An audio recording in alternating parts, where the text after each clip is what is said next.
welcome to my vlog So Amelia, where I share all about making a handmade wardrobe for me and my children. Thank you so much for joining me again today as I share another vlog.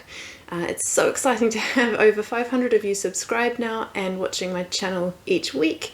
I'm really enjoying making videos and I'm so glad that you are enjoying watching them too. If you haven't subscribed yet, it would be great if you could click on subscribe and check the notification bell because that will tell you when I release a new video.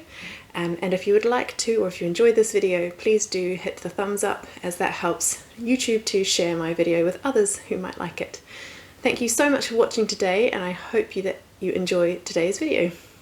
I'm going to start today's vlog by sharing what I'm wearing, and this is a Colette Moneta dress that was my first foray into knit fabrics. Sadly, the Colette Moneta is no longer available, but if you have got the pattern, I could definitely recommend it. It was a very quick and easy sew for someone who was very much a beginner. I did use a Ponte fabric. I can't remember where I got it from now, but if I do remember, I'll link it in the description box below.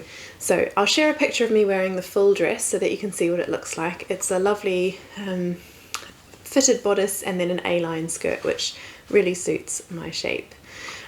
If you are interested in making one similar, there is a pattern by Little Lizard King, and it's a free pattern actually, and it's their Galena dress, and that is in US sizes 0 to 32. Yes, which is great. It's such an inclusive pattern, and it has a short sleeve and it also has a lovely long bishop sleeve, so it would work actually for summer as well as for winter. And it is a pattern that I have downloaded and I would love to make at some point, and I think I have a fabric that I have in mind for the winter months, so I'll let you know about that in a future vlog. But this one was just made in a striped Ponte Roma, came together really beautifully, and I'm sure the Little Lizard King pattern would too. So in today's vlog, I'm going to share some fabrics with you that I recently purchased from Merchant and Mills. My in-laws, my husband's parents, were very kind to us during half term, and they looked after the children for an afternoon whilst my husband and I went out for lunch and had a little wander in Rye. It was just so lovely. We are in a childcare bubble with them, so it was all COVID safe. And while we were in Rye, my husband very kindly said we could go and visit Merchant and Mills, which was such a wonderful little adventure on our day out. It's the most beautiful fabric store. I think I could have bought so many things. So I saw some beautiful linens that I thought would make gorgeous autumnal or wintry dresses, and they were very kind and gave me some samples of those. So I think I may purchase those later on in the year, but it did stop me from buying everything on that particular visit. But I do have two fabrics to share with you that I did buy. So the first fabric I bought was this striped linen fabric, and I'll hold it up to the camera and see if you can pick up.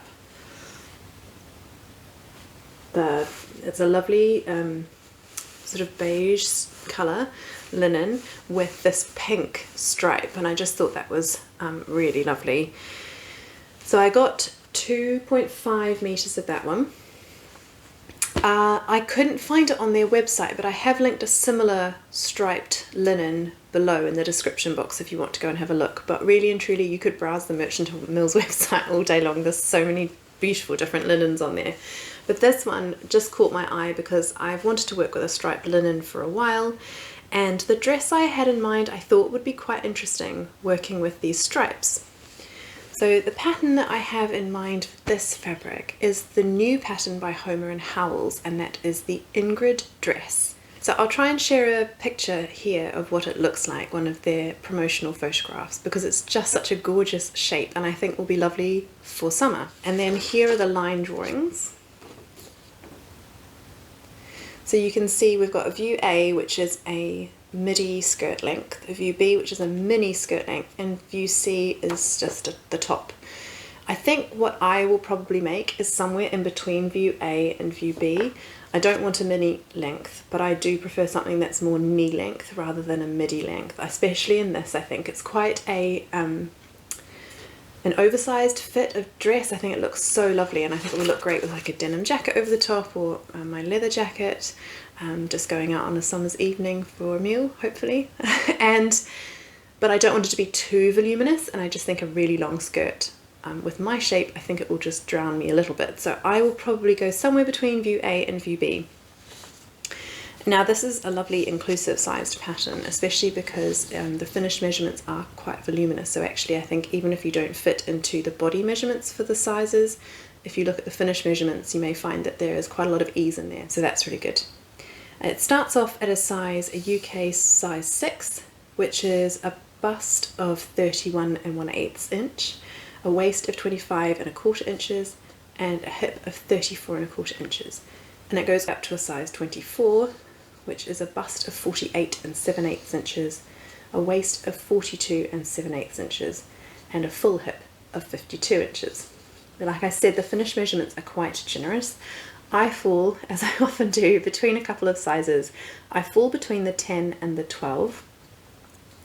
What they've said in the pattern though is to really go off your bust measurement. There's this lovely bust dart here, and that's where it seems to be the most fitted, and then from there it falls in a lovely A-line shape, and you have these gorgeous asymmetric gathers for the skirt, which I just think is really gorgeous. So I think from what they've said and what I can see of the pattern, it seems to be the bust is probably the most crucial measurement. So looking at the finished measurements, I think I'm actually going to go down a size and make the size 8.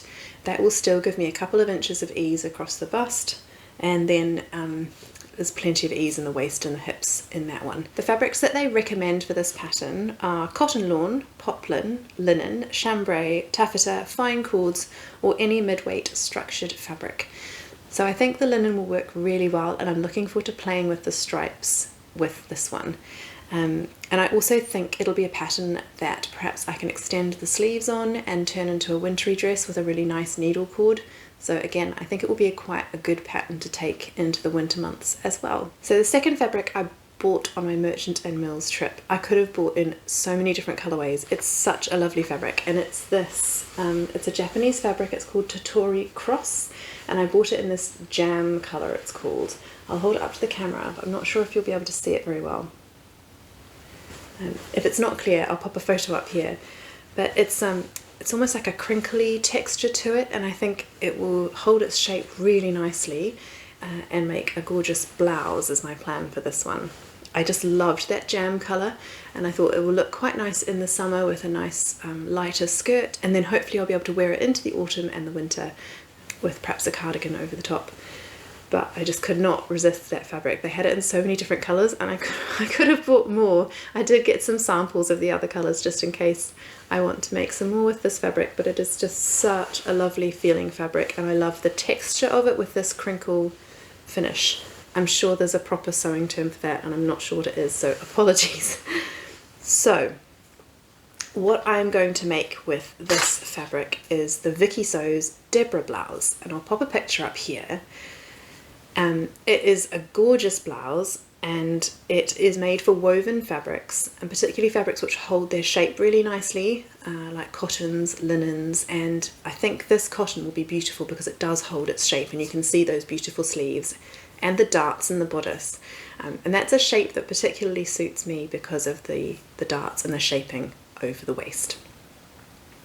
Now Vikisews, what you can do is if you use the Russian website, you do input your height and you input your measurements, and then they suggest a size, or you work out what your size is, and then you buy the pattern just in your size, and it's both done by size and height. Now I was a little bit hesitant about doing that. I wasn't sure if it was going to work, but I absolutely loved the Deborah blouse, so I did give it a go. And I have to say the fit is incredible. The pattern itself comes in sizes 34 to 52, so again, great inclusive pattern. Size 34 is a bust of 80 centimetres, this one is in centimetres, a waist of 60 centimetres and hips of 86 centimetres, and it goes right up to 52, which is a bust of 116 centimetres, a waist of 96 centimetres and hips of 122 centimetres. Now I was a bit nervous about this one because again I fall over 3 sizes, for a 40, a 42 and a 44 for my hips. But it was very clear. It says use your bust circumference to work out what your size should be and go off that, and then put in what your height is, and that's your pattern size. So that was really clear, so I gave it a go. I went for height 2, which is between 5'4" and 5'6", and I'm 5'5". The good news is the patterns are all available on the Foldline now, which is great what that particular pattern is. So you can go there and get the pattern, and I believe the instructions are all in English, which is great. I got the Russian pattern, so with the help of Google Translate and a really helpful sew along from the Craftpreneur, which I will include below, I did get it made up and it worked out beautifully. If you'd like to see the version that I've made already, do come back in a couple of weeks for my June makes video, and I will share the making of that blouse. So that is what I'm planning to make with this beautiful Merchant and Mills cotton.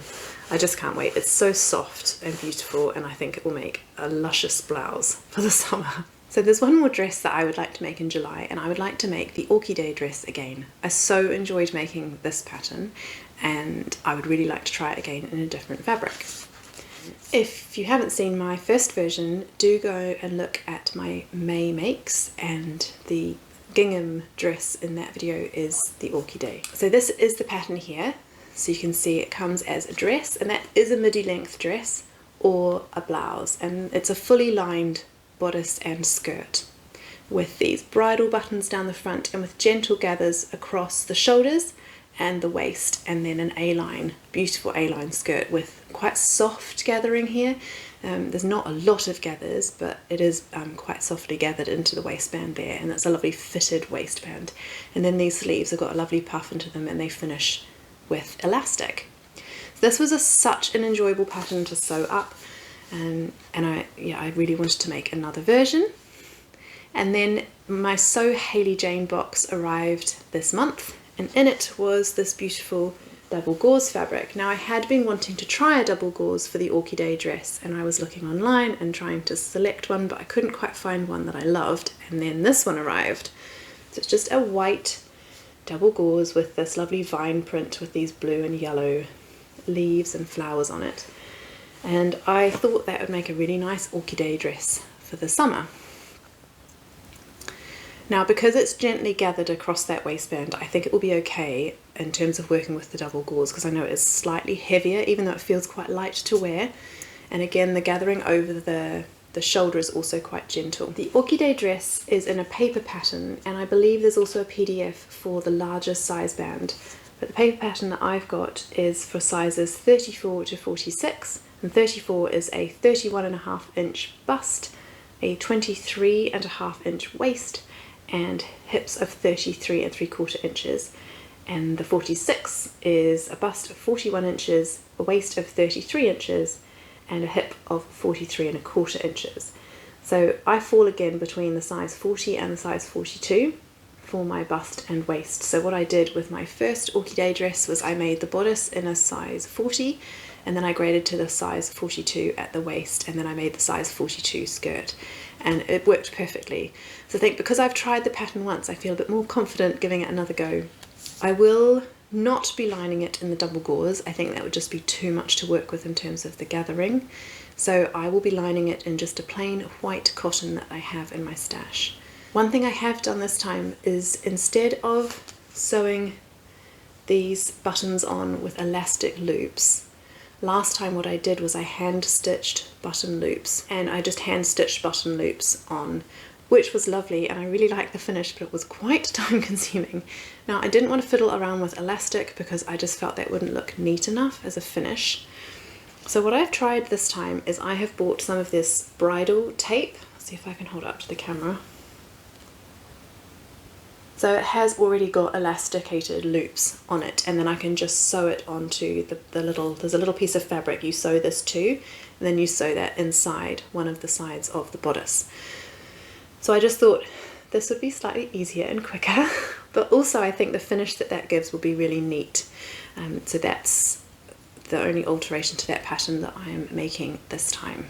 So that's 2 dresses and a blouse, and I probably need some bottoms to go with all of that. Well, with the top anyway. Now I'm not sure this fabric will work with the fabric that I've got for the blouse. However, I've chosen this linen. It's a purple linen, and it's called Acai is the colour, and that was from Truro Fabrics, and I got that as a remnant. Now it's 190 centimetres, and the width is 140 centimetres, so it's just off 2 meters. I think I should have enough for the pattern I had in mind. I couldn't see this colour on their website anymore. I did buy it quite some time ago. I think it was at the end of the autumn. I can't even remember now. It was a long time ago. But I had it because I thought it would be a beautiful fabric to work with in the summer. So when I saw it, I did pick it up. So they have other colourways in stock of this pure linen, so I'll link those down below and you're welcome to go and have a look. It is a lovely linen, it's a lovely weight, and I think it will work really well as a pair of shorts. Now, I have not made very many trousers and shorts before. Truth be told, because of my pear shape, I get quite nervous sewing shorts. I also feel much more comfortable in dresses and skirts, and I prefer sewing and wearing those. But I also cycle my children to school every day, and as much as I love dresses and skirts, they can sometimes be somewhat impractical for cycling. So I am going to give these shorts a go and see how they turn out. Now, because that was a remnant, I got it for quite a good price. So I'm happy to use that to toile the Nielsen Flint pants and shorts. So I'm sure you've seen this pattern. Now, the reason I've chosen this one to start with, it is on my Make 9, which I'll share about later on in the year, is because of the shape of it. I quite like the A-line shape that flares out across the hips. I think that will suit my shape. And I also love the feature here. I don't know if you can see, it's on this one here. And I'll show you in the line drawing, but it has a little bow closure on the side of the hip, which I think is a really nice touch. So here are the line drawings. So you can see view A is the cropped pants with the button closure, view B is the cropped pants with the tie closure, view C is the shorts with button closure, and view D is the shorts with the tie closure. Now I think I'm going to go for view D, which is the shorts with the tie closure. However, I think I will lengthen them. I will cut them to just above the knee, and then obviously if I need to shorten them if they don't look quite right that long, then I can do that. But I think I prefer, or I feel a bit more comfortable in shorts that are just above the knee rather than mid-thigh length. Especially once one is sitting on a bicycle seat, things tend to go north. So I'd rather make them slightly longer to account for that. So I really enjoy making Megan Nielsen patterns. I've made the Brumby skirt a couple of times now, and I really like the fit of that. So I know that her pattern block works quite well for my shape, which is another reason why I chose this as my first foray into shorts and trouser making. So I fall between two sizes again. I fall into the size 12 for my waist and into the size 14 for my hip. Now this pattern is again a really lovely and inclusive one. The pattern I've got is for sizes 0 to 20, but there is also the Flint curve, which is sizes 14 to 30. So size 0 is a waist of 24 and a hip of 34, and then it goes up to size 20 in this one that I've got, which is the waist of 38 and a hip of 48. That's in inches. And then size 30, which is in the Flint curve, goes all the way up to a waist of 48 inches and hips of 58 inches. So that's brilliant. So what I'll do, like I said, is I'll make a size 12 around the waist and I'll grade that out to a size 14 over the hips, and that fits my measurements perfectly. So I'm looking forward to giving that a go. Slightly nervous, but I would really like to try sewing some trousers. They're something I find so difficult to shop for. I think I ordered about 7 or 8 pairs of ready-to-wear wide-legged jeans in the last couple of months, and they have all been returned because I cannot find something that fits me across the waist and the hip. So it's really a matter of necessity in a way. If I want to wear jeans and shorts, I really want to try and make my own so that I can get the fit just right for my shape.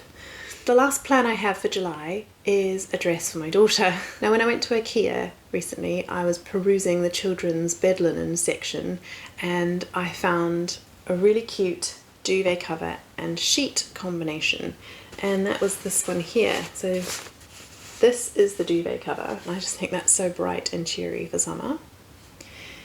And then this was the fitted cot sheet that went with it. So I just thought those two were really good fun together. And so I actually bought them thinking I'd like to turn them into some clothes because I think the fabric on those is really cute. And in terms of just making a dress that will be a good play dress for her for the summer, I think getting fabric that is either thrifted or that is rather inexpensive is sometimes a good option. especially when they're little and they just wear through their clothes so quickly. So my plan is to make her the Bebekins Poly Pinafore, and I will pop in a picture here of the one I have already made her, and that is this one here, which I made in a navy corduroy from my fabric house, which I'll link below. It's a lovely soft baby corduroy, they called it, and I just embroidered these flowers onto the front of it, and I lined it with some leftover Liberty cotton that I had from some bloomers that I made her when she was a baby. And then on the back it's got a lovely little thin bodice here, which I finished with some covered buttons again in the Liberty from the lining. It has a lovely full circle skirt. It does come, the pattern comes with a A-line skirt or a full circle skirt, but I just prefer the full circle skirt. And that's been a great pattern for the winter. She's worn it with really some nice warm long sleeve vests underneath, with some woolen vests and with some thick woolen tights. And then as it's come into the summer, she's actually been wearing it with like a short sleeved top underneath or just no top at all. It's lasted her really, really well, and the corduroy was a lovely, strong, sturdy fabric. So yeah, you can see it's still in great condition. Even the embroidery still looking fine. So hopefully that will be passed on to some other little girl who can wear that, because she's almost grown out of it. So I'm going to make the Poly Pinafore in a size 3T. It can be made in all sorts of fabrics, from linens and cottons to corduroy, and I've seen some beautiful gingham versions and a chambray version, so many different options. It's a lovely, lovely pattern. I'll make it in a similar style, so with the ruffles here and with the circle skirt, but I'll make this in just the next size up, so that she can get more wear out of it. I'm not sure exactly what I'm going to do with the fabrics yet. I really like this one here, so I may make it in this as the main fabric, and then I might use this as the lining fabric, just so that you get like a flash of that interesting second colour. The other thing I thought about was making the ruffles and the waistband in this, and then having this as the main fabric. So I've yet to decide exactly how I'm going to put that one together, so do come back for my July makes video and find out what I chose to do. But I'm really excited about turning those bed sheets into a little dress that she can wear and enjoy playing around in and getting messy and just doing what children do. So that will be great for some little play dresses for her for the summer. Thank you so much for watching today. I hope you enjoyed seeing those gorgeous fabrics from Merchant to Mills, well, and the other lovely fabrics too, that I am planning to sew with in July. And I hope you enjoyed those pattern pairings, some old favourites and some new patterns that I'm excited to give a go. Please do comment below with what you're working on this month, or what your plans are for your sewing this month. It's been so nice having chats with you all in the comments and hearing what you're getting up to and which of my patterns and projects you've enjoyed seeing. Thank you to those of you who have subscribed, and again, if you would like to, please do hit that subscribe button, and I look forward to sharing more of my videos with you in the future. That's it for today. I hope you enjoyed watching. Stay safe, stay happy, and I look forward to seeing you in the next one. Bye bye.